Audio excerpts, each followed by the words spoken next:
來看這幾日這天氣呢，攏無介穩定。氣象署是提示講，這西南部影響是上介大的，有可能是會落大水雨的。另外，這風台沙丁尼呢，即馬是繼續向西北邊咧行駛，而且伊的強度是直直咧增加。預計後禮拜三是晚間琉球，對咱台灣影響，大家要看這風台的路線才會知影。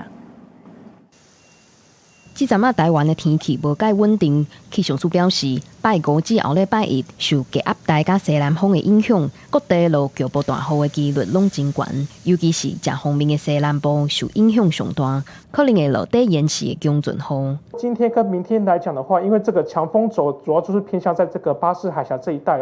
所以主要的一個降雨區域的話，在南部地區的降雨時間會是比較偏長一點點，都是容易會有一些局部大雨或是短時候有發生的一個機會。然後在其他地方來講的話，只還是維持午後的這樣一個天氣形態為主。氣象署也指出，風台沙丁尼目前佇台灣東南邊3100公里遠的海面，穩定向西北邊行駛，強度一直在增加，有機會變作強烈風台。預計後禮拜三會行到琉球附近的海面，也是離咱台灣上近的時陣，若強度還閣觀察。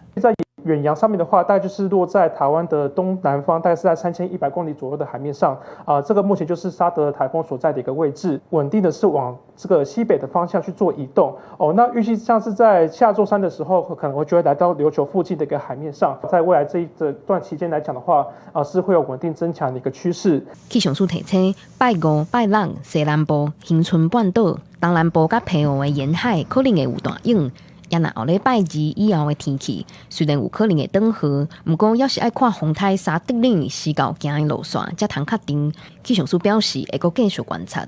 記者顧玉記、謝桂玲台北報道。